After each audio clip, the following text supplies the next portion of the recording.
Hello, everybody. How y'all doing? How y'all doing, everybody? It's the Cranky Canuck. We're back for another night of Late Night with Cranky and Friends. And I'm joined, seeming regularly right now until we get our co-hosting straightened out and people get back in the rotation. Red Mage, down in Hamilton. How you doing there, bud? Awesome. How are you, sir? I've had a fucking great day. I did that interview show earlier today with Raw D, and it was so much fun to do. I absolutely loved it. But on this side, we have our newest member of the co-hosting crew. Fioli is joining us from Cali, right? Somewhere in Cali? Mm-hmm. Okay, good. We'll Northern Cali. All right on. Right on. I gotta get, this young lady has done something that I didn't think a streamer could do, and I just gotta give her kudos for it.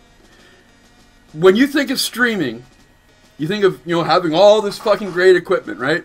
Everybody thinks, that's what you need to do streaming.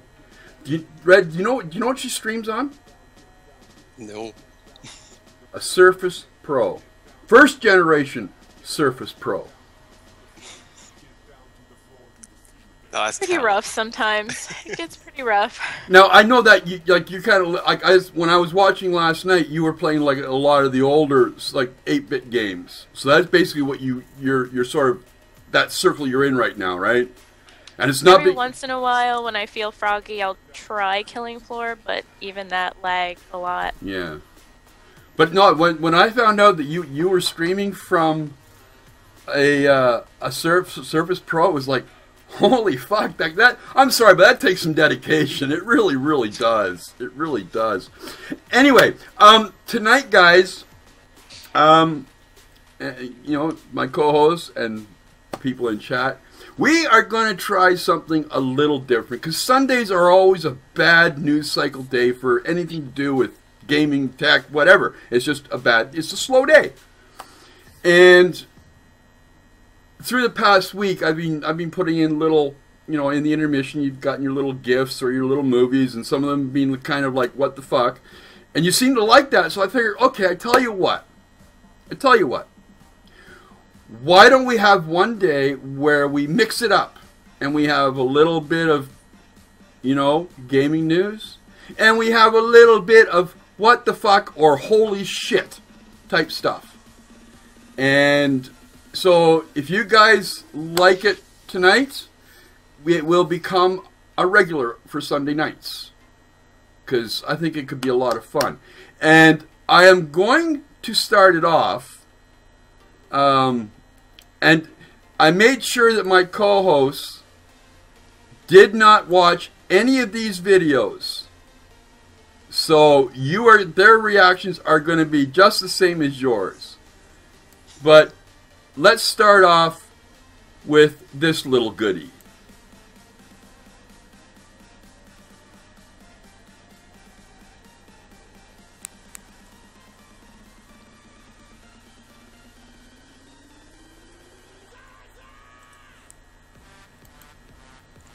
This is this guy's apartment. No. Hell no. That's his apartment. Spiders. Those are all spiders. What? Ooh. The house would be torched. Kill it with fire. Did you see them bounce instantly, all collectively together? It was so cool. That was so awesome. Sorry. Nothing but a flamethrower could cure that. I'm sorry. just purge it with fire. Make it gone. So you wouldn't be able to live in that house? Hell no. Why not? It looked like a nice place. Well, 1 or 2 spiders I can agree with. Maybe 2 at most, as long as they don't invade my personal space. But the moment they do, gone. Anyway, that's just kind of and that was little on the tame side. See, I like spiders. I like to save spiders. I pick them up and save them from my boyfriend a lot of the time. So I kind of have this affinity for arachnids. But that was like stars in the sky, all falling at once. It was like the most ridiculous. Something else that I personally think flamethrower should be taken to was announced today. Because the Mobile Congress is happening in Barcelona or London. I'm not sure which. I think it's Barcelona this year. And HTC got up on stage with a very interesting announcement. They apparently are the hardware partner for Valve's VR project. Which, if by VR we're talking like, Oculus Rift? Virtual reality? Virtual reality. They are going to be they're using the Steam, Valve's VR technology, and they're creating this brick you can sit on your head. It looks about the same size as the VR stuff we had when I was a kid. Probably weighs about the same too. Okay, I'm just gonna get this off my chest. That rug really tied the room together. Thank you, Empty Vials, for the host, dude. I appreciate it. No. I'm sorry. The idea of wearing a pound or pound and a half brick on my head. No. I'm sorry. I don't especially how is this even related to mobile? Like, are you going to stick? You're going to be VRing from your phone? Oh, great! More cords to buy. Oh, Bluetooth connectivity!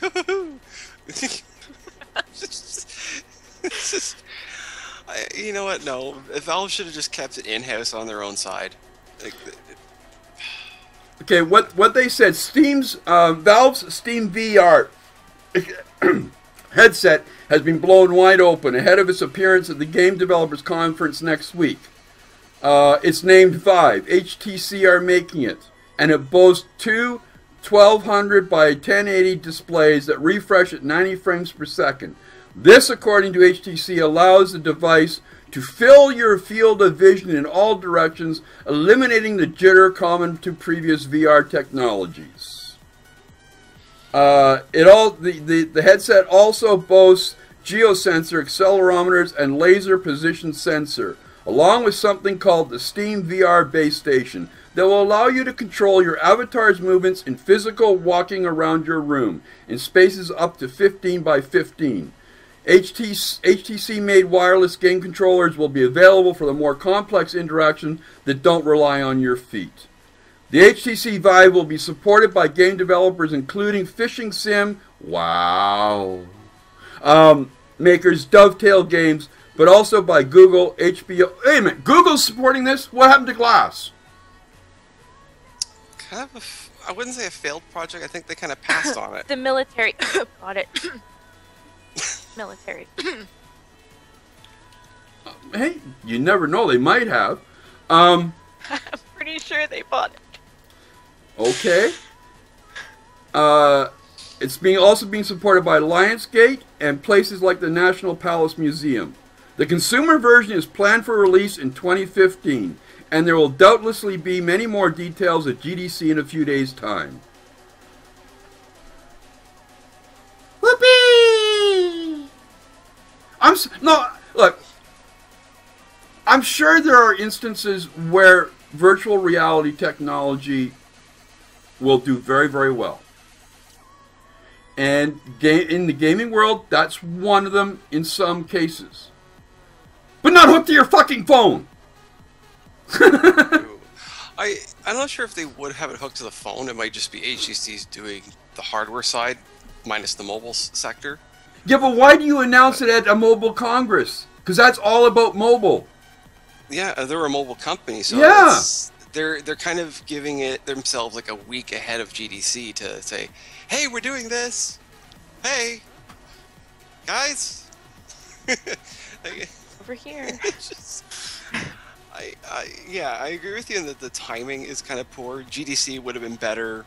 Even E3 would have been better. But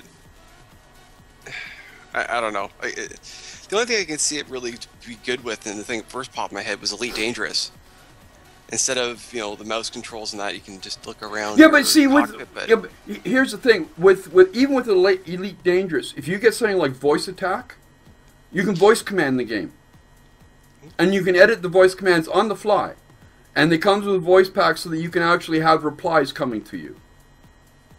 Like, okay, Fioli, what do you think of the whole VR idea?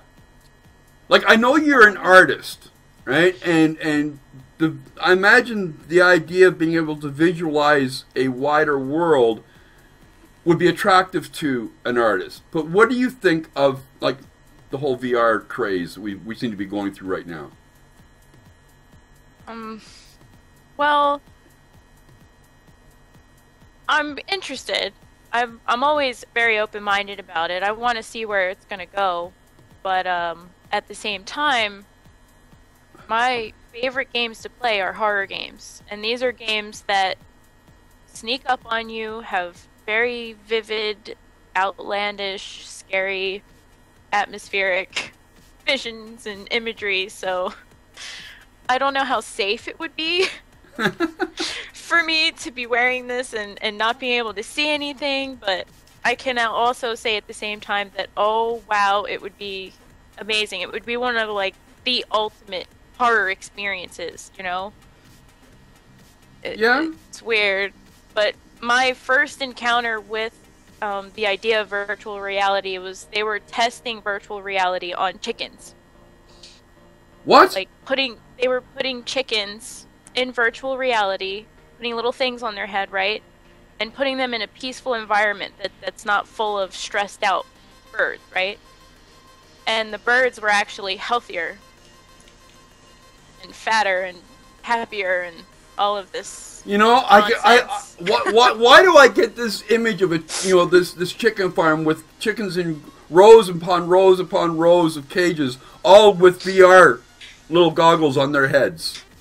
Like, just that imagery alone is just mind-blowing. I'll have to find the article for you. Yeah. I know it's somewhere still, but it was just, that was my first run-in with virtual reality, and I thought, well, you know, outside of games, it might actually hold some pretty cool stuff in store for everyone, but I don't know how about the phone. The phones these days have these mercury sensors in them. So instead of using buttons, like having to memorize buttons that you can't see because you got a fucking thing on your head, you just move with the mercury sensor. So I'm thinking that if they implement that, might actually work out and be kind of cool. But I'm a little hesitant, like you guys are, a bit reluctant to go, oh, I don't know. But we'll see. What about you, Red? It turns out.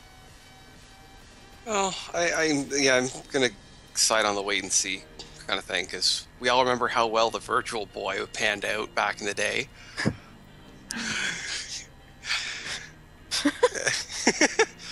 So, like I said, I've played. There was one arcade in the mall near me back when I was a kid that actually had, like, the sit in the round thing, put the big helmet on, and get that trigger in your hand, and it was like Lawnmower Man graphics. It was craptacular compared to now, but it was the biggest thing. It was $5 for maybe 5 minutes. So, like, virtual reality is being touted for years as being the next step up in our technologically oriented world, as being the next, game-changing technology. And I don't see it. I don't see it as being a game changer. Maybe an evolution of technology, but it's not a revolutionary technology. I don't see where that's coming in. I think that's... you make a good point. My mind would probably change drastically if Nintendo was backing this. Because Nintendo tends to come up with these really groundbreaking things when it comes to games and consoles and things like that, and actually pulling it off. Yeah. Okay. Our next little goodie. Our next little goodie we've got coming up. A little bit of a back history on this one, just so you get an idea. Well, no, I'll give you the lowdown while you're watching it. But this is a car accident where the man in the car accident is videotaping himself inside the accident. Right there, Adam, don't go any further in. Oh yeah, I saw this on the news. A little bit in. Keep coming in. Yeah, there you go.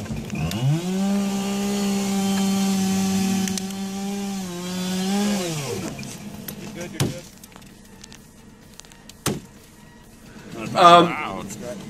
This is a Canadian driver who got involved in an accident, and he took out his phone and started recording after he was injured and trapped in a bad crash.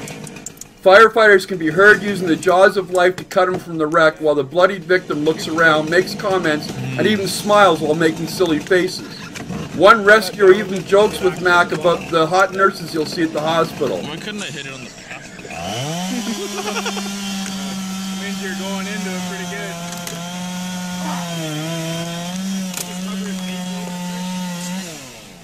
What's that? Very late. No, it's all good. You have to pull that ram off.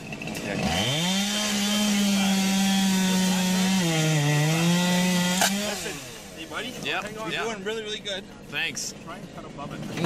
You want to put it up here, just underneath? Yeah. I'm getting a lot of feeling in my legs now, and it's fucking sore. Yeah, you're gonna be. You're gonna, yeah, it's Canadian. You're gonna be, bud. Been to the couch and just cross. Fucking sore. Huh? You ever been to the hospital up here? I can already hear Hasselhoff in the background giggling. Yeah, yeah. Not because of anything, I've just been there before. Yeah. Usually, well, now that you're a patient, they'll have freaking hot nurses all over you.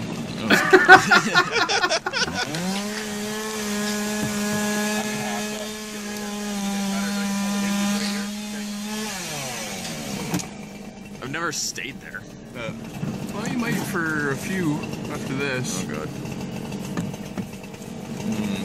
Yeah, I can't feel Now my legs, he suffered several broken bones and had to undergo major surgery, but he was released from the hospital a month later and is now quickly recovering. So he made it through. Well, a very positive person considering the circumstances. Yeah, they've already done it, I think. Battery cutter? Battery wire cutter? Back in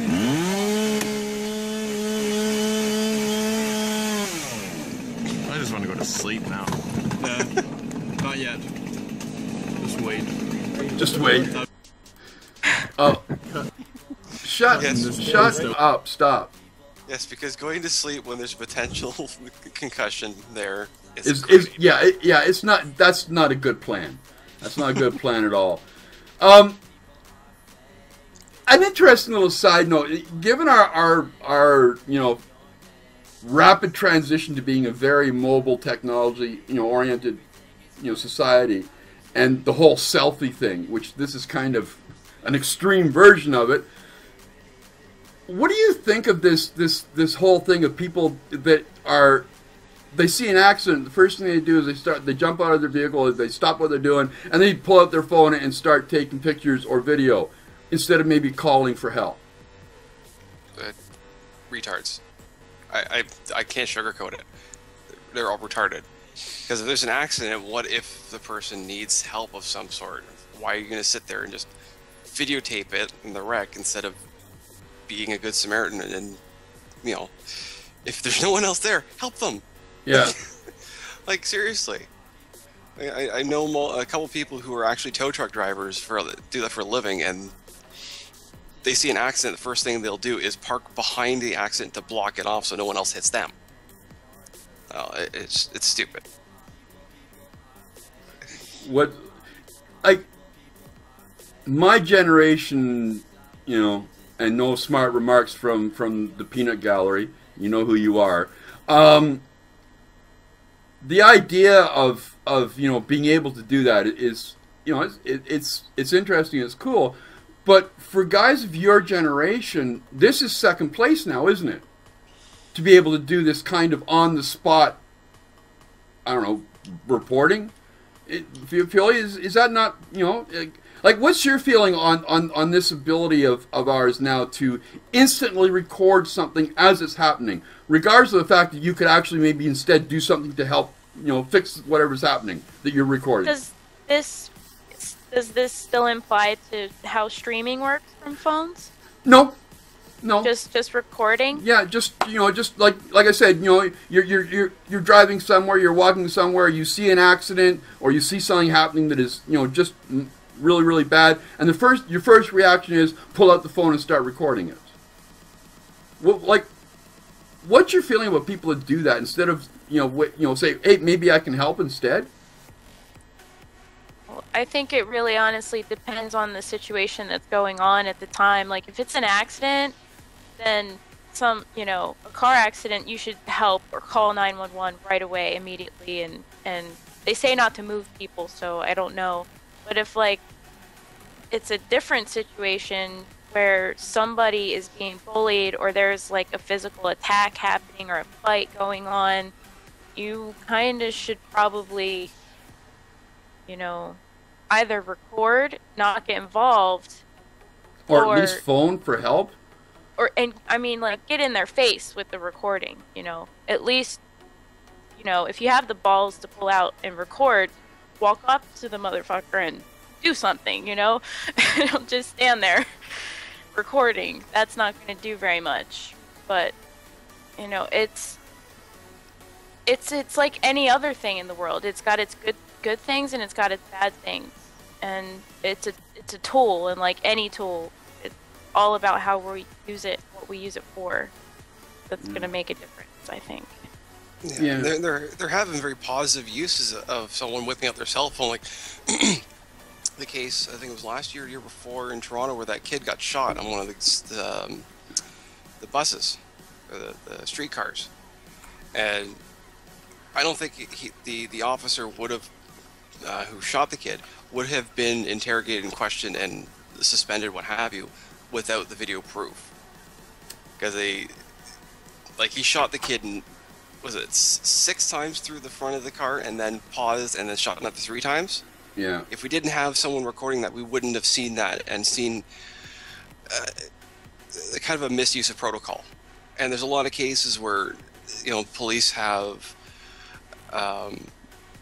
done stuff like this or been used excessive force when they should not have, or breached protocol. So having that is a good way of keeping people honest, and as well sometimes video recording someone else is a deterrent. Just like Fajoli said, it's like for bullying and fighting. If someone knows that they're on camera, there's now video evidence of them committing assault. Quite a passive way of dealing with the situation. You still haven't finished that case of beer yet? No. Oh, this is the first 6-pack done. You ass. You're doing that just to get me going, aren't you? No, this is my one for the night. Okay. Anyway. You make the 5-hour drive, like I said. we'll have beers. So what would you think of mixing 2 games together? And in this case, we've got Amnesia: The Dark Descent and Pokemon.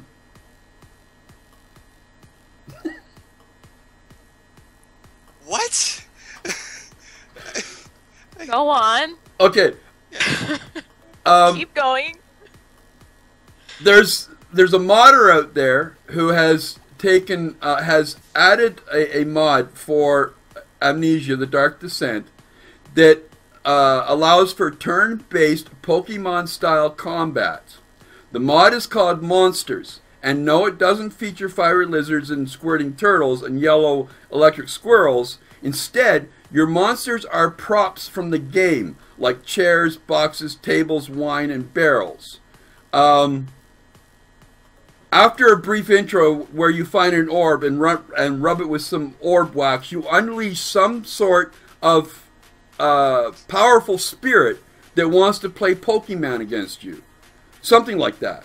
After fleeing the energy being, you encounter an angry walking suit of armor and a small friendly crate who fights it for you. The crate is your first Pokemon, and it has a single power, Wood Aura, which flings boxes at your enemies. I'll put this in chat so you guys can see some of this horrendous stuff that we have to deal with. Well, now I have a reason to buy Amnesia on Steam. With your trusty crate, fully voiced and quite well, by the way, you can visit various rooms and find opponents waiting for you. Use your crate to defeat, say, a stove, and you gain power from the stove. You can also gain experience points to increase your level and can evolve into other forms. Yeah. So, what do you think? Like I said, I have a reason to buy Amnesia again. You know what? I think it was bad enough when World of Warcraft did the whole pet battles thing and turned that part of the collection game into Pokemon as well, but this? No. just no. It's, you know, and JV, I'll give him credit on this quote. I give him props for trying to come up with the mod, but the fuck. Yeah. Yeah. Like Some people. I've never played Dark Amnesia, so Amnesia. Wait. Do they evolve? What, the crate? Yes. I'm so excited. You don't understand. Well, yes, because like you're a big fan of the the original Zelda, because that's what you were playing last night. To be fair, I have only ever played Pokemon Yellow, Red, and Blue. I've never played the new ones. I couldn't do it, but I remember loving the shit out of the game, and I love Amnesia, so the mod is free, right? As far as I know, yeah. See, I mean, why not? Why not? Never want to turn down a free Skyrim meal. mods are free, but they're better designed than this. While we're talking of free and kind of a mindfuck, we have our next little goodie, folks. I'm not going to... This is a trailer for a real movie. Alright? Want to watch the trailer? And without further ado, I will let you see this, and I will sit here and just watch the reactions. We are not alone.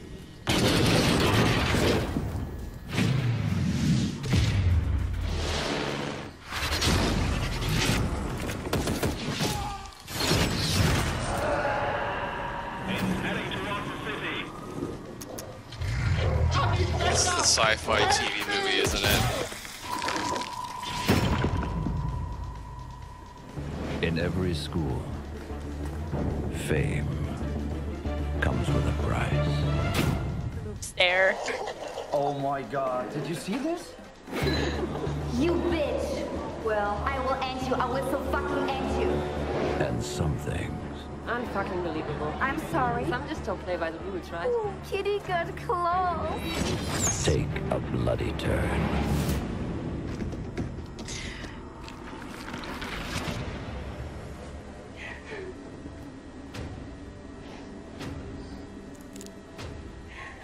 No.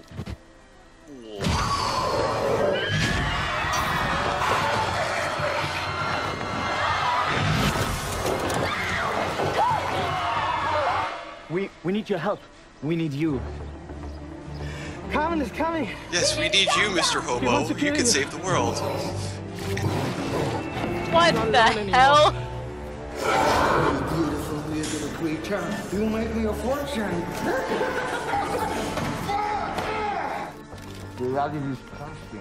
This won't be a stroll in the park.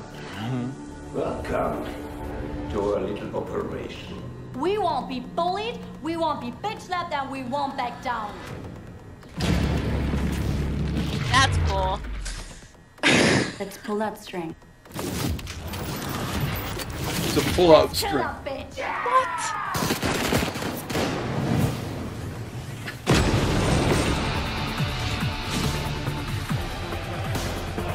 Time to get some.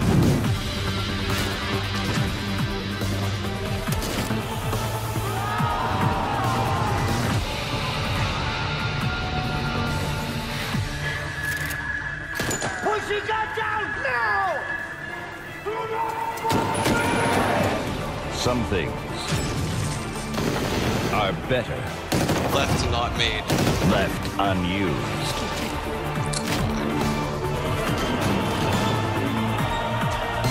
Oh.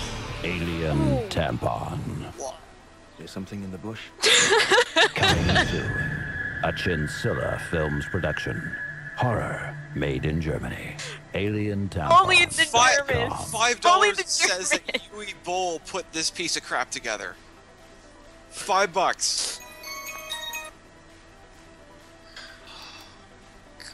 No. I just. I feel like I shouldn't say anything because I'm a girl. I should just not even know. The spaceships were cool.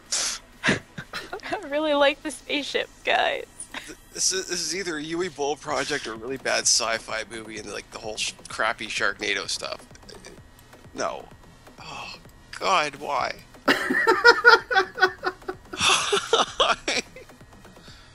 Oh, God. This is the reason why there should be a screening process to be a director or a producer, because this... Are either of you gonna line up to watch this movie? Hell no! They have to pay me $1 million to watch this piece of shit. No. Wolfgang says, I'll never use a tampon again, and I will say, I don't use tampons, and now I'm never going to ever again. Yes. Not gonna happen. Wait, that was disgusting. Oro, what accents? The accent that Blonde had was, like, terrible. I've heard monkeys exhibit better accents than that. Like, oh. Why? Why do people do this? Now you know why I didn't want you to. That there was that standing rule. You don't get to watch anything before the show. And I saw that title. I saw Alien Tampon, and I just went. My mind just went all these places, and. Do we want to know where it went? One of them. That wasn't one of them, was it? No, I was not. I was half expecting a cartoon. That was. I just can't even. Excuse me. Oh, God. Bless you. The trailer gave me a miscarriage. I'm shaking a little bit. So gross. Oh, God. Alright, the creators of Shadowrun have a new game coming, called Necropolis. What a weird name for for anything. Anyway, what it does is it blends third-party combat with procedurally generated dungeons and presents it all with very stylish animation, and just released the first looks at its gameplay with a series of screenshots and GIFs. There's no video or else I would play it. Necropolis, according to its fact sheet, places players in command of an adventurer infiltrating and looting a large complex constructed by magic. Those who enter and perish end up working for the machine, either repurposed as automons or operating the machinery that changes the dungeon. The game is planned to be released for on Windows, PC, Mac, and Linux, with console versions listed at TBD. I will put the link in chat so you can see the images and the GIFs for it, because they don't show up in our docs. I gotta say, I do like I like the art in this. It looks very nice. But again, it's gonna be one of those games that I won't play because it doesn't appeal to my gameplay style. So we come back to this old argument: is a game enjoyable for the sake of its art or for the sake of its gameplay?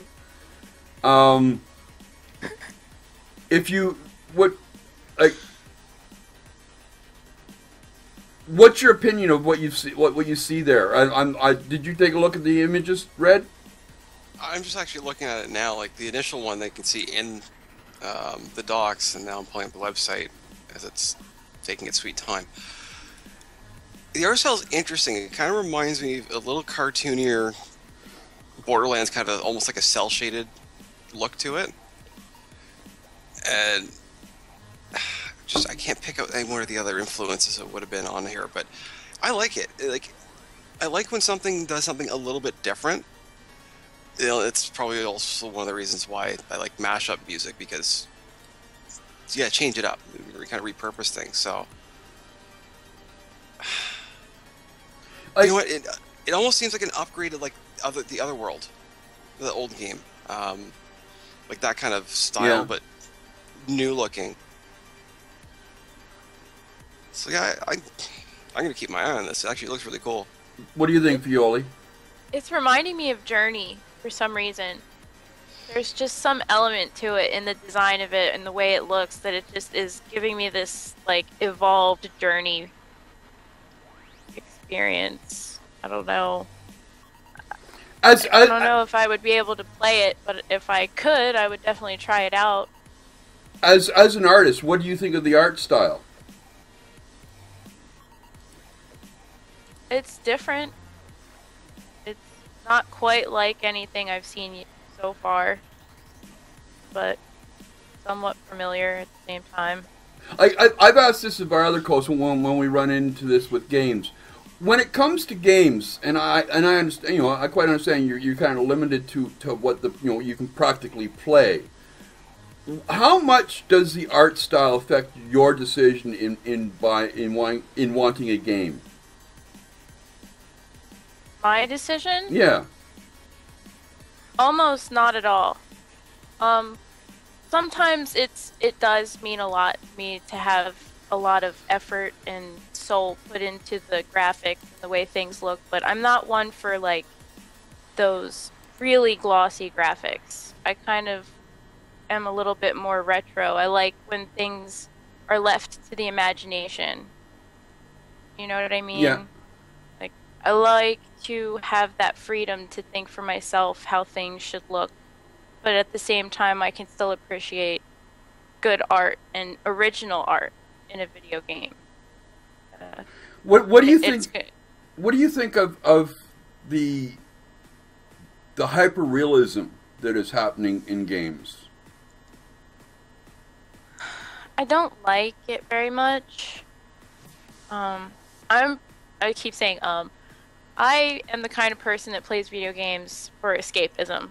I want to go to a world that doesn't exist, or at least not on this plane of existence, and be there for a little while so that I can escape reality. And the more real they make video games, not just in the way they look, but the way the game is played and the objectives in the said games, kind of really deter me away from them.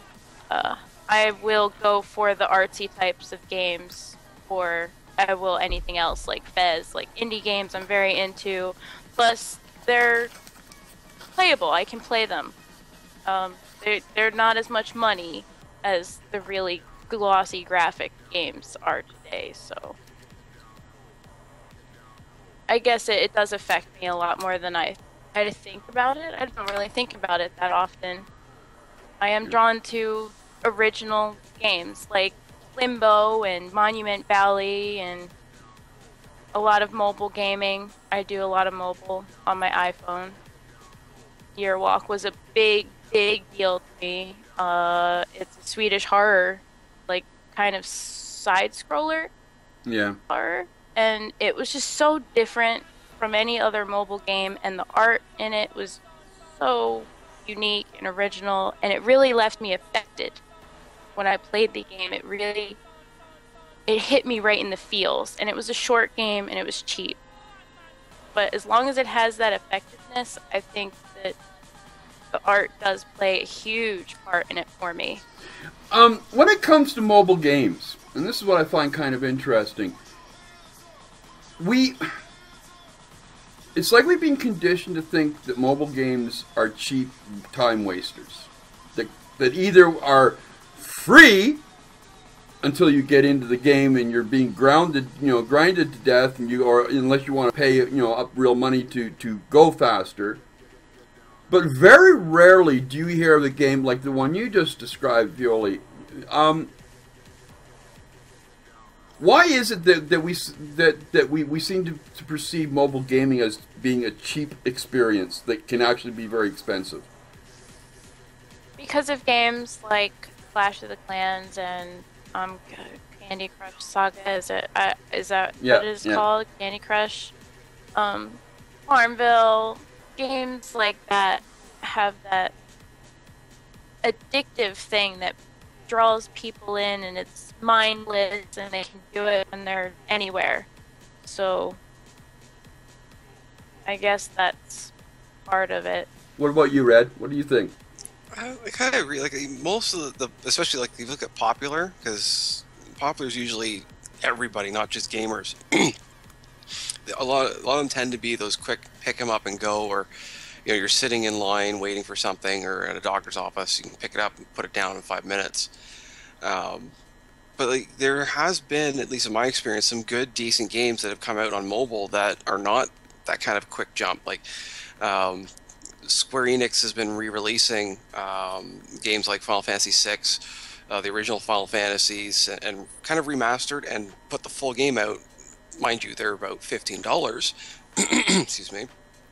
But there's games like that. Terraria's got a mobile version, Minecraft, so some of them do have that more fuller game experience on a mobile platform, but certain ones like Minecraft don't feel playability-wise as good as on PC, like control-wise. I have the pocket version of Minecraft, and I can confirm that it is actually way different. You don't get all of the items, you can't craft everything, there is no nether in the mobile side of Minecraft, so it's really dumbed down for mobile gaming. But you can build things just the same. It's just the building game at that point. Yeah, and you've had games that, like, the Dungeon Keeper, when EA brought that out as mobile, and everyone's like, oh cool, we get to play Dungeon Keeper. And it's a tap and wait, tap and wait, tap and wait. And everyone was thinking when we heard about it, this is going to be a new Dungeon Keeper game that we can play on the go. And it fell into the trap of the freemium model, where you either pay for money, the gems or whatever you call them in these games, and then speed up your progress, or wait 24 hours for this block to be broken up. So that's the worst part of the mobile thing, is that freemium model, which is very restrictive on how long you can play at once. Yeah, see, like I don't like on my Nexus 4, I have probably four or five games that are split between Solitaire and Mahjong. That's it. You know? I have chess and Solitaire. Chess! Oh, okay, right on. But that's my relaxation at the end of the night. I'll be stretched out, chilling out, and I'll play a game of Solitaire, or I'll play a game of Mahjong, and next thing I know, the sun's coming up. So I can't really speak to mobile game quality, other than what I've seen in the press and what people have talked about. Is there a chance that as the technology in the mobile market improves, and should we include, because again, we have Fioli here who streams from a tablet. Okay, given the fact that you can be damn sure that tablets and phones are going to increase in power and capabilities, what kind of potential do we see to have actually really good games come out on that type of the mobile platform? The potential's there, and I've seen, I can't remember the names of a few of them, but there have been some really hardware-intensive mobile phone games out there that have looked amazing. Like you could play on a console or PC in terms of like the graphical quality for the size of the screen. So the potential is there to have a really good gaming platform, and a lot of, I think there's companies, I think it was an NVIDIA Shield. They have that. Yeah. Basically, it's Android mobile with the handheld controller system. The Ouya was supposedly this Android answer to the console wars, and I was tempted to get one, to be honest, because I like the Android platform and the capability of having your own, a console version to play some of these games on like my TV. So it's the potential in the hardware is there, and it's getting there. It's just a matter of developers really pushing it. And I don't think you see a lot of big developers pushing those kind of hardware-intensive games that you'd see on PC instead. How about you, Fioli? What do you think? Mobile gaming and tablet gaming is, I mean, kind of what saved me from a rut of not gaming. And if not for YouTube and Twitch, I wouldn't know anything about games, because for about 2 to 3 years about that, I didn't have anything. I didn't have a Game Boy, I didn't have a DS, I didn't have a tablet or a computer or any console, nothing. And it was horrible. I don't want to think about it anymore.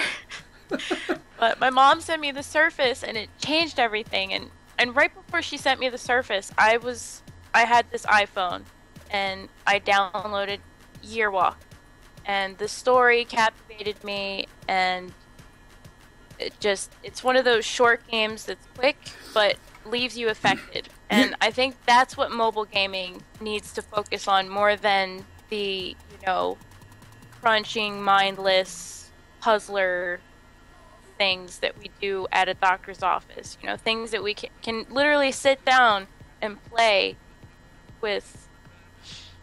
I don't know what the word I'm looking for is, but just something we can sit down, appreciate, and enjoy for the game that it is and how unique it can be. One of the things when we talk about, gaming on the PC or even console is replayability. That's a big part of our games. The games have to be replayable. The thing I find with mobile games is replayability doesn't seem to be part of the vocabulary. I think it's because of the code is new, and all of this mobile gaming is still really new. So learning it and evolving it is going to take a little bit of time. But I guarantee that we'll be seeing a lot more mobile gaming coming out, especially for the younger kids.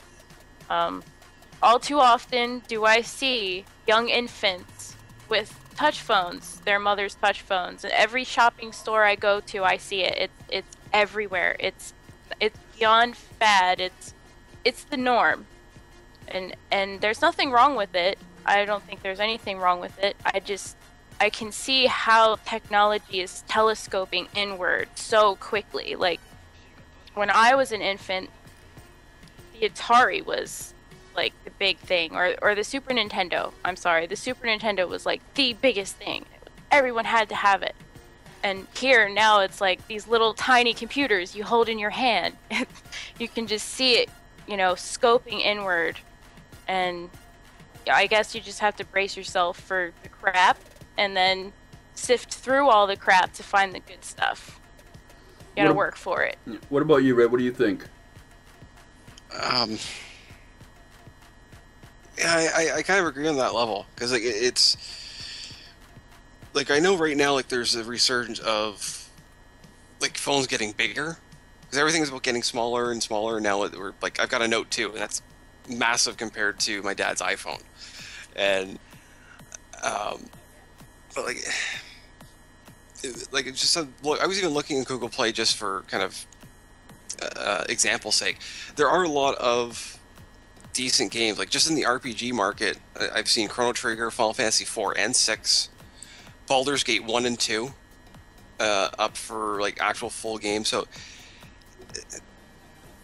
like like I said, that freemium market, those quick apps are kind of, they don't, like you said, they don't have that kind of replayability. Some are like, there's no end to it, like your Clash of Clans and those types of games where it's just continually amassing your buildings and upgrading, and there's no real end game to it. Whereas a game like Baldur's Gate, you could replay that multiple times and have, play a rogue or a thief the one time, play a mage the next, and then play a warrior the third time and get a different play style every time. So there are games out there that have really great replayability and really great stories, but a lot of the mobile ones is like I get to a point where I play it for maybe 10 minutes and said, no, I don't want to. I just uninstall it. All right, we've got another little fun clip for you guys. This isn't so much of what the fuck rather than holy fucking shit. Okay? And I will leave it at that, and I will let you guys watch Jaws Criddler on the Roof.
Wow.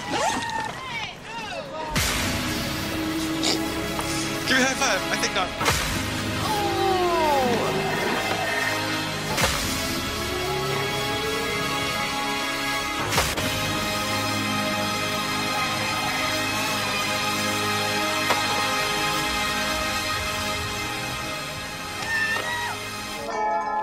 I foresee a lot of knee surgeries in their future.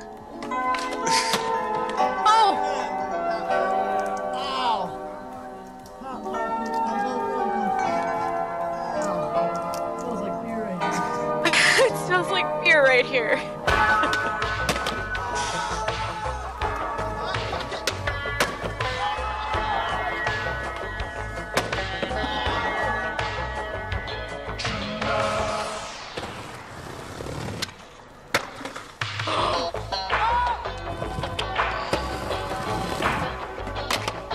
Oh!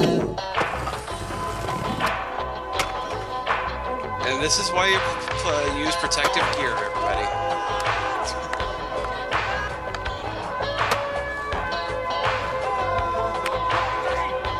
Thanks, Gamboni.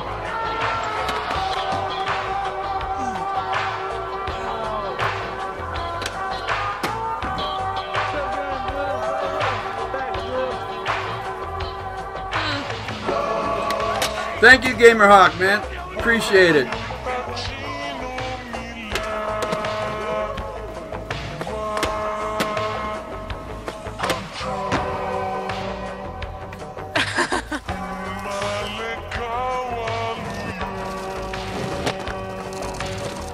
He's going along the side of a fucking wall.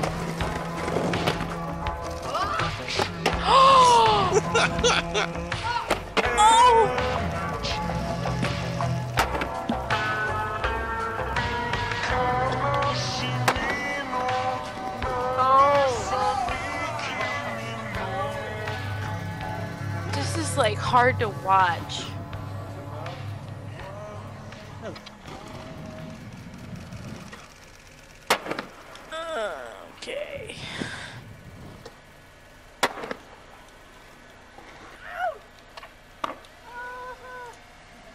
Anyway, that's just a little bit of some serious half piping. But we're going to take a 5-minute break, folks. If you like what you've seen, you like the show, consider hitting that old follow button down there. Lets us know that we're doing something right here. We're trying to bring you some of the best co-hosts around to help do the show. And they do it all in their free time. So give them a big thumbs up. But in the meantime, we're going to take a 5-minute break. We'll turn the music up a little bit. And we will see you in 5.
Fuck sympathy.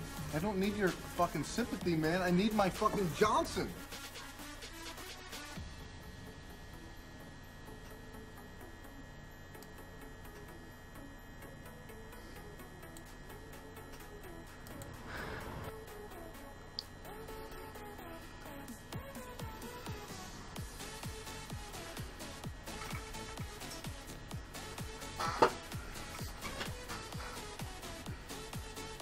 The whole world gone crazy! Am I the only one around here who gives a shit about the rules?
And we're back. Let's just turn that music down a little bit. So what did you guys think of that fine execution of skateboarding? Awesome. Wait. And in the break video, Canadian streaking! Yes! Not something you'd ever catch me doing. Let me tell you. It ain't happening. No, siree.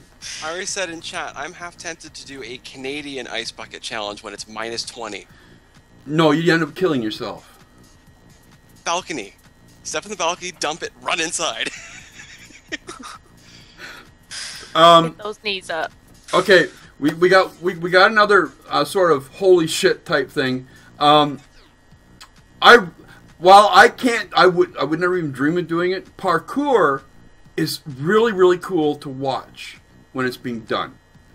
And we have a clip of probably one of the best freestyle runners or parkourists around by the name of Simon Nogueira in Paris. And this is his run through Paris.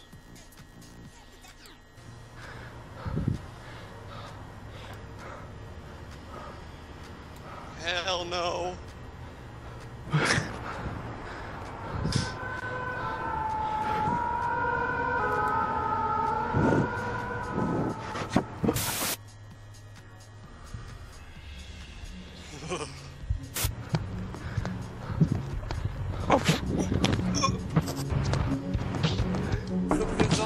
Même si nos chemins sont des chemins debout, qu'on avance à genoux, plutôt piste debout. Et même s'il est éteint, le soleil dedans de nous, l'obscurité nous étreint, plutôt piste debout. Et même si qu'on fait qu'on scène, veut la plus qu'on se rallie, pour combattre le système, frère, qui nous a trop salis. Réveillez-vous, puisqu'il est l'heure de rêver. Plutôt piste debout, même si on meurt à en crever. Écoute, pleurer de ton âme, chemise, cravate et masque, gouverné par des âmes. Mais où sont tes idéaux? Dans les tiroirs des bureaux commandés par des idiots. Hey, rappelle-toi quand tu étais, manif 68, tu revois les yéyés. Et trace tes traces de neige, reprends du temps qui passe et du Xanax au petit-déj. C'est quoi? Moi je suis là, ici c'est le 6-7 représente. Gentlemen, let's get down to business.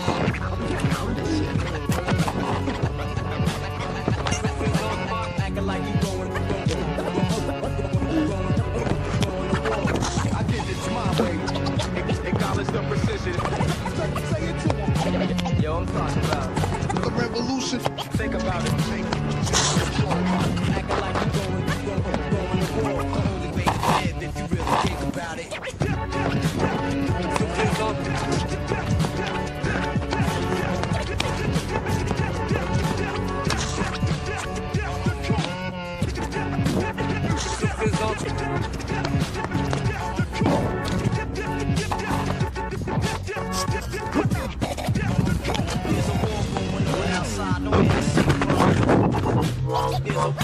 There's a war going on outside, no man is safe from.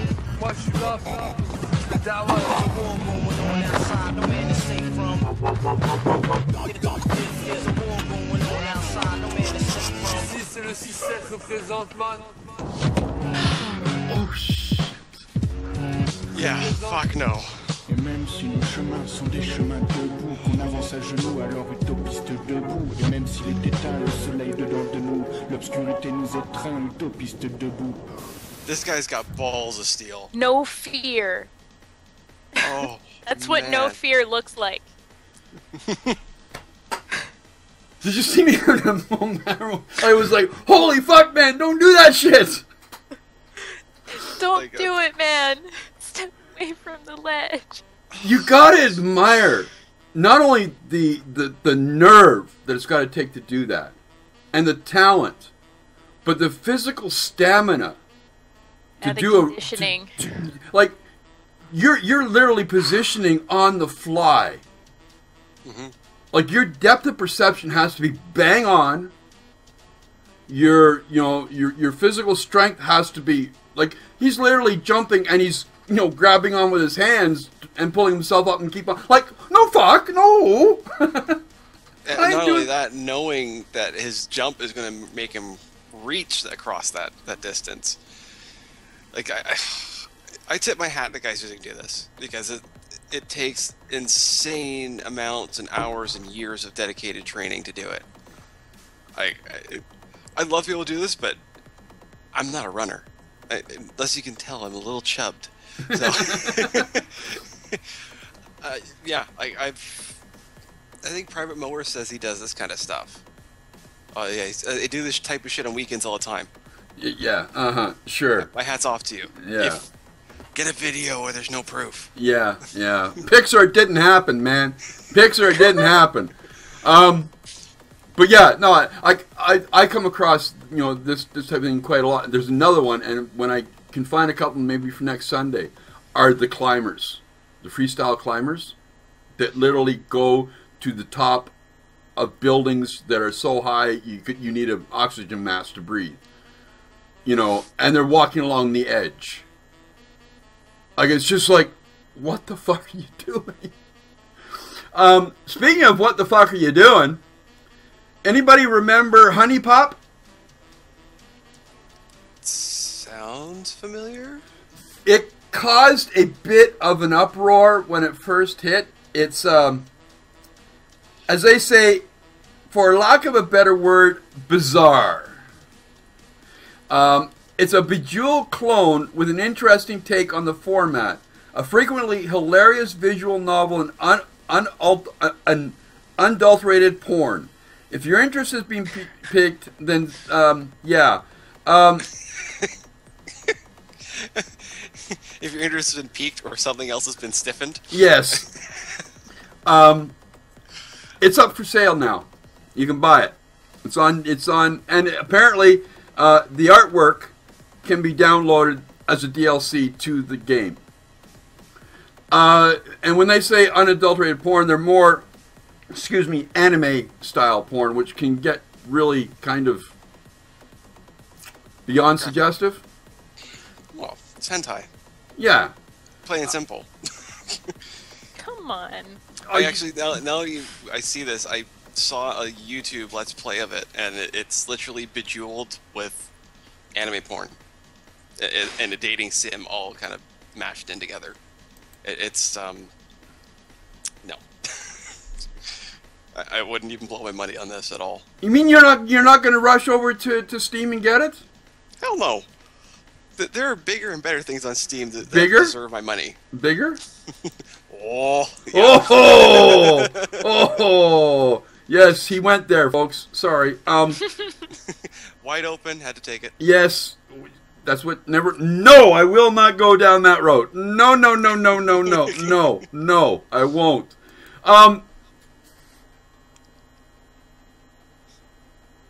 Fioli, what do you think of this type of game, in all honesty? Like, it's basically anime porn wrapped around a Bejeweled clone.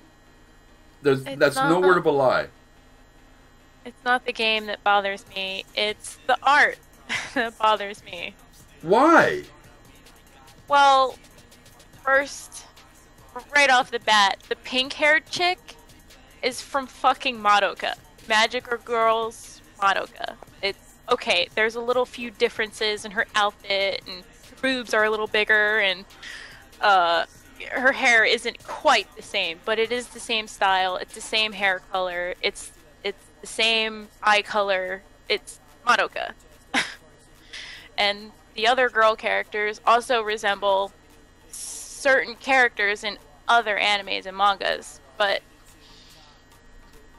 if no one else is going to complain about it, well, no, I mean, I just have that eye. I see it. It borderlines infringement.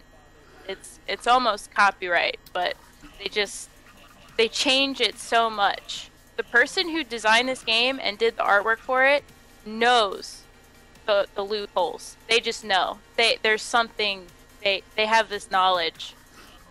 Well, the thing is, when it first popped up, ooh, the words just don't work.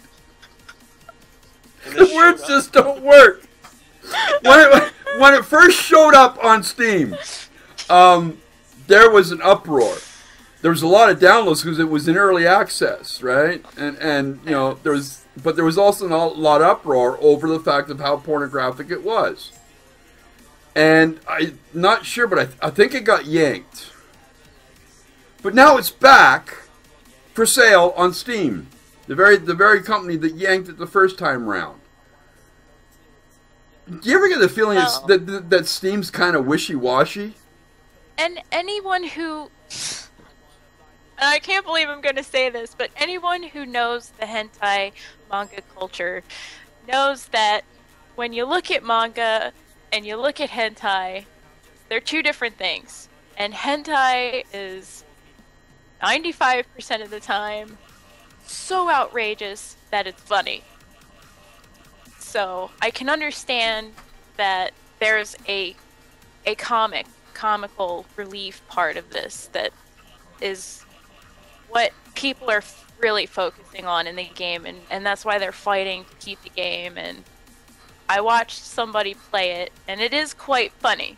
It can be entertaining under the right player, but I don't know.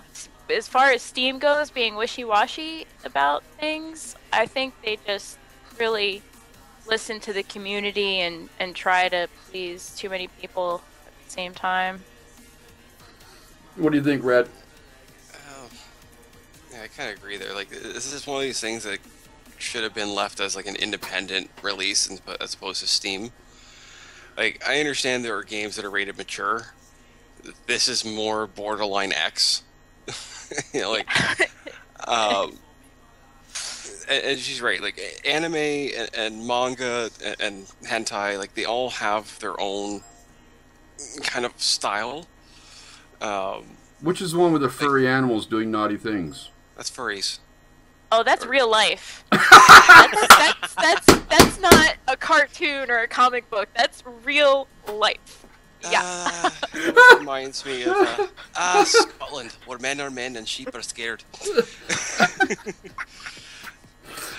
But no, seriously, it's like if you watch anime, it's one thing, and like the anime genre, it kind of spans out in its art styles. But see you, Shadow. Thanks for dropping by. For myself and like a couple of my friends, we watched Hellsing, and Hellsing has two different runs of the anime. One is the original anime, and then they have Hellsing Ultimate, which is based off the manga. So it's totally similar story, but a lot of it's changed. It's a lot more mature. So manga tends to be geared more towards an adult audience, or more mature audience, without going into porn. They did the same thing with Rurouni Kenshin and Samurai X. So, like, but in case of something like this on Steam, I think it doesn't really belong. It really doesn't. And there's been other games. What was the one that just came up a couple months ago? Was it Hatred? Yeah, with Hatred, and it was a huge backlash against it. Yeah. They pulled it and then they put it back in, and they should have left it pulled. Yeah, they should have left that. Well, no, I mean, that's beyond. No, hang on a second. Hang on a second. The reason it was pulled in the first place was because the developer of the game basically said on Twitter that he was going, he wanted to shoot Gabe Newell. Right? Now, whether he was serious or whether he was joking, this happened right when and immediately following that, the game was pulled. Oh, that's stupid. All right. I remember that. It was not pulled for content. It was not pulled for gameplay. It was pulled because of what he said. And then Gabe Newell turned around and said, "Put it back in." Well, that's his decision. I think it should have stayed out, especially with a comment like that. If I was in his shoes, I wouldn't want anything to do with it in my system. Period. End. You can find another way to distribute it. I don't so much care about the comment. I think people take things that are said on the internet a little too seriously sometimes, and that being that, but with the whole game, the content of the game, I absolutely agree.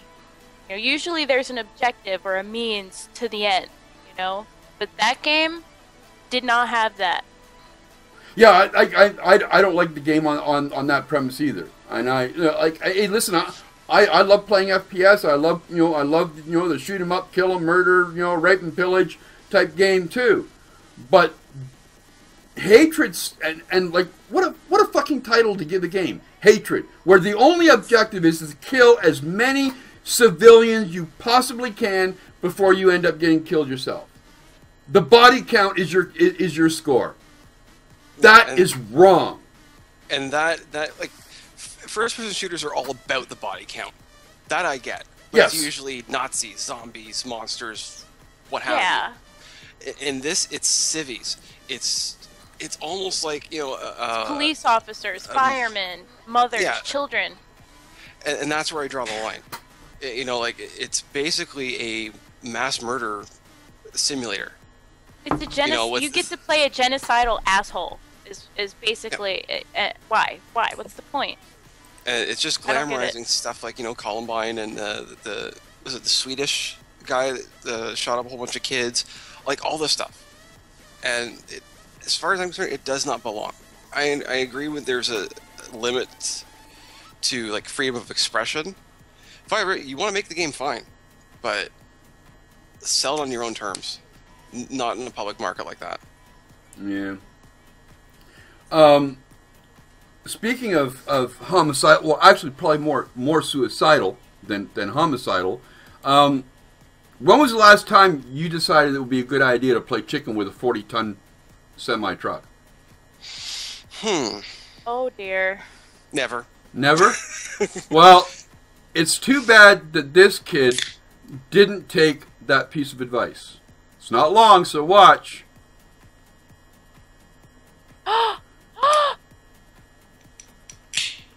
And he gets up and walks away. Oh, that lucky son of a bitch.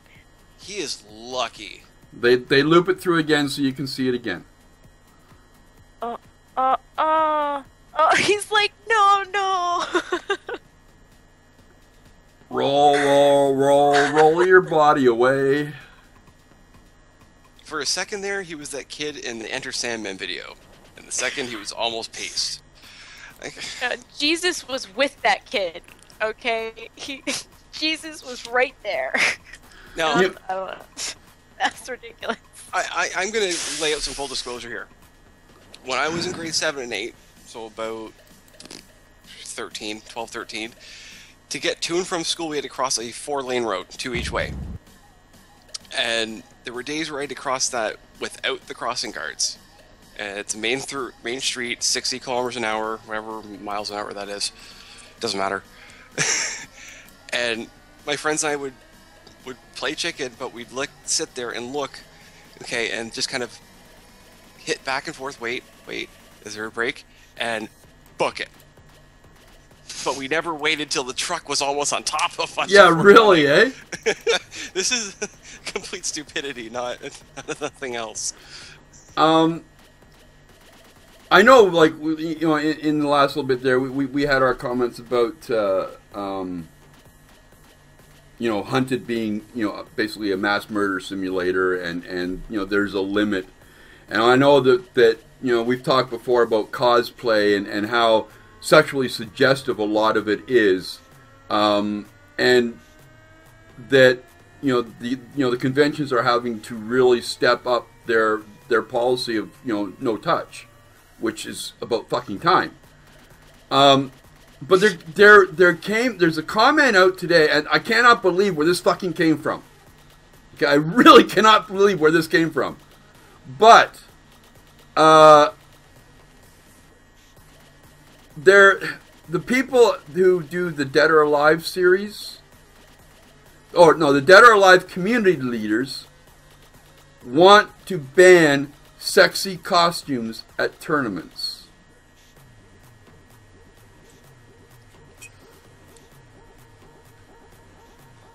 Yes, this is a game that is all about sexed up combatants. Okay? They want to ban suggestive costumes from the competitions. And where? Like, from entirely, like, being made and developed, or just what? Hang on, I'm just trying to find the quote that I had here.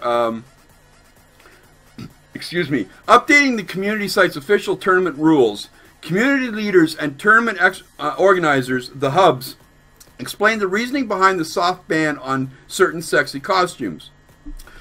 This movement was discussed by several members of the community to try and help turn around the image that has plagued the franchise. DOA has always been known for its over-sexualized females, and just that alone has pushed people away from even trying the game.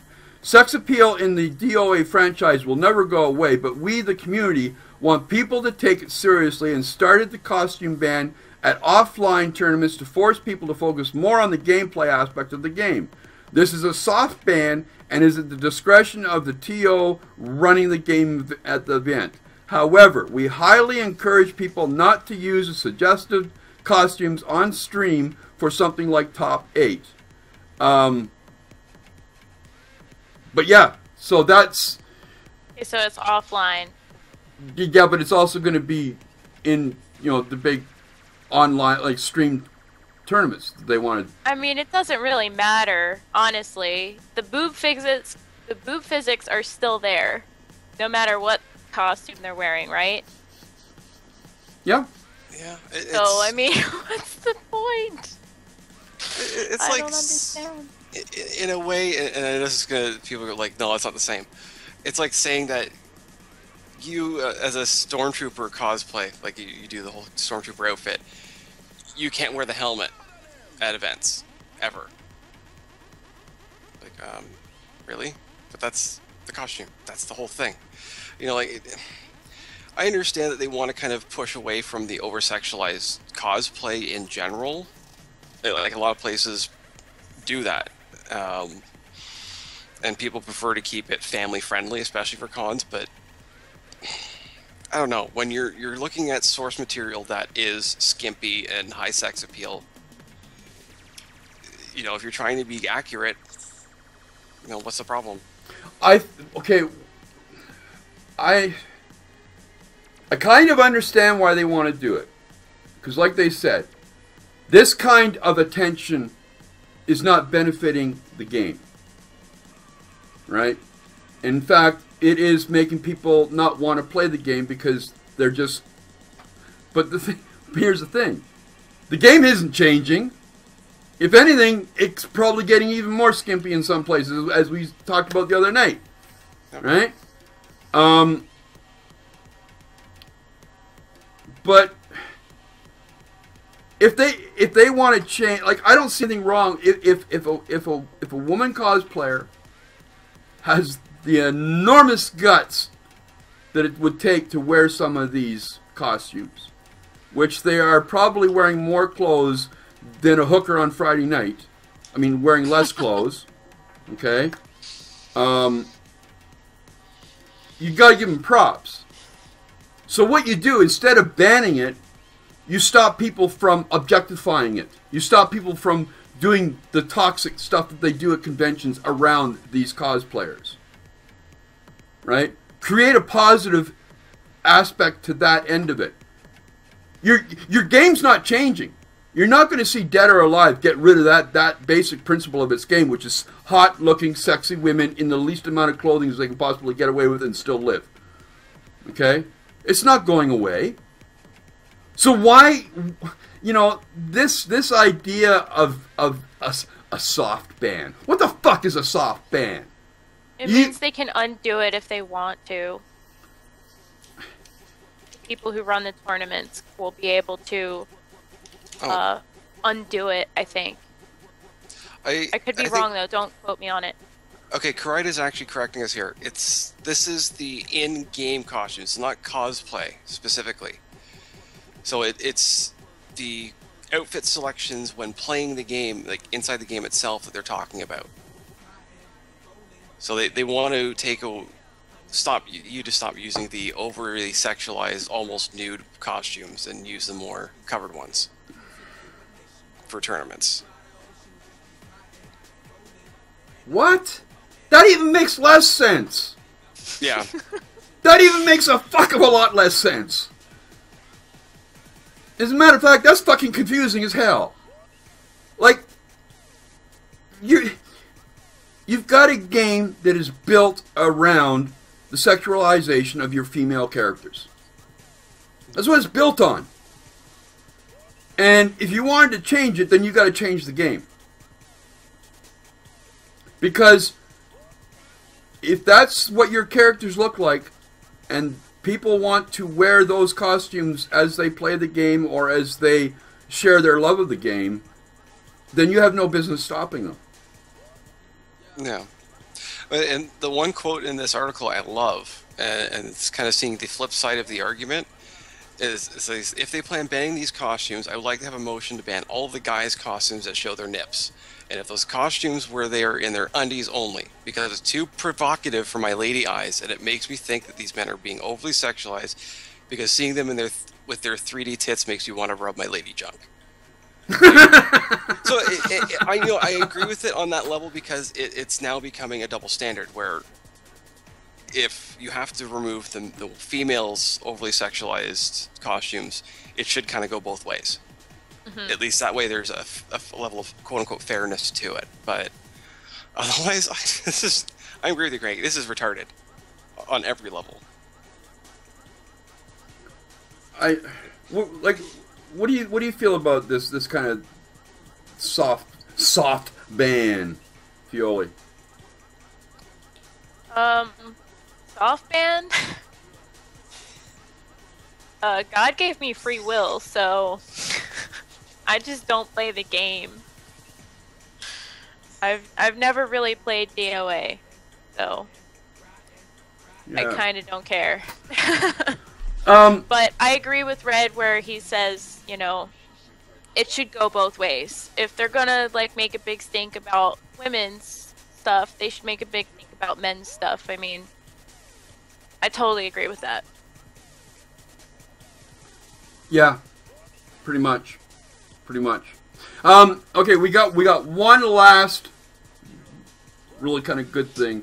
You know, base jumping a little while ago was the big thing. Base jumpers, you couldn't go anywhere without hearing, you know, people base jumping this and base jumping that, and people kind of took one step further than that. And when they strapped on a wingsuit, and all kinds of glorious things happened. Here's a bit of a video of one gentleman doing his thing when it comes to wingsuit flights.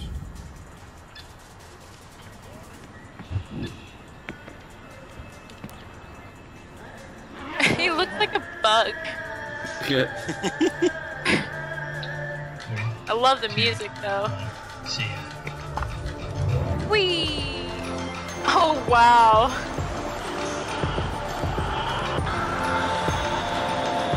No.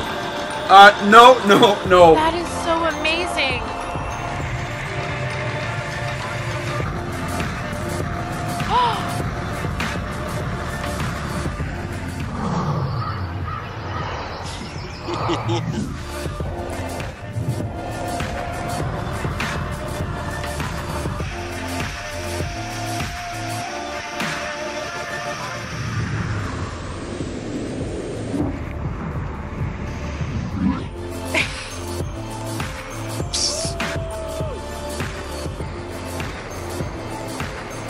This is crazy. Wow.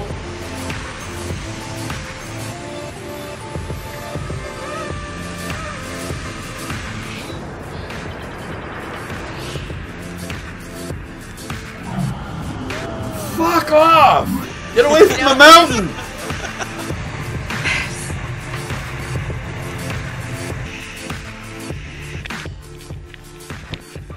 I actually am crazy enough to want to try this. Yeah, dude. I might have to try that someday. This is basically the closest thing you're gonna get to human flight. Yeah, I was just thinking that. Leonardo da Vinci, like, that man, I swear. So he designed stuff for, like, the base around this stuff. I admire guys that can do this, or women that can do this, because you're literally launching yourself off from the highest point around on the hope and prayer that you aren't going to go straight down like a solid rock. And it's all because you've got this suit that lets you basically glide through the air, and that is just like, don't get me wrong, I would never do it. It's like no. Maybe if I was younger, but these bones couldn't take it. But I admire people that do, because that, can you just imagine what the fuck that would be like? Like you are literally flying through the air. Yeah, that's going on my list right after I go to the shooting range. That's the one thing I haven't done in my life yet, which is weird. So, both of you want to try this? Is this something you'd want to try? Definitely. Totally. Totally. Absolutely. Like I said, I won't do skydiving, which is the weird thing to say, but it's as a couple of my friends in Giotto's, this is a quote from him. It's like, you know what? The heights don't bother me. It's the sudden abrupt stop at the end that bothers me. So, yeah. Anyway, this has been our hopefully maybe our first sort of What the Fuck Sunday.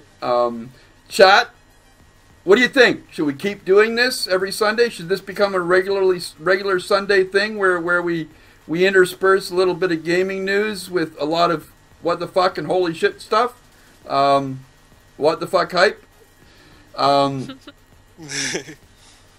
Because I'm more than willing to. I love doing this kind of thing. It's a lot of fun. It's a bit of a break, but we're kind of all out. We're done for tonight. I want to thank you, Red Mage, for joining in, and I want to welcome and thank our newest co-host, Fioli, for joining us. I hope you are not being afraid and you're not being scared off from doing this some more. But that is today's episode of Late Night with Cranky and Friends. If you've enjoyed it, please consider following if you haven't already. And if you want to be a little generous and help support the cause, maybe get these guys a drink or two when I can, hit the donate button. Every penny is appreciated. And by the way, if you missed it this afternoon, the second episode of the interviews happened, with me sitting down for an hour talking with Raw D, and it was an awesome discussion. Had a lot of fun doing it, and it will be back next Sunday at 2 p.m. with, I believe it's Moojak. But for now, that's the show for tonight. We will be back tomorrow at 12 a.m. as usual. But until then, folks, remember 2 words. Game on.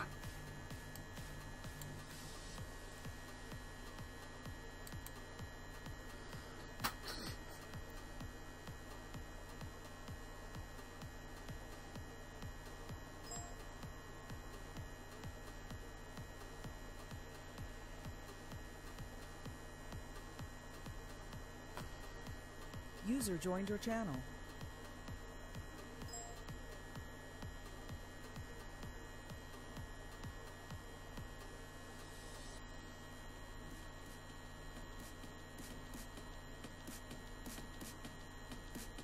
User joined your channel.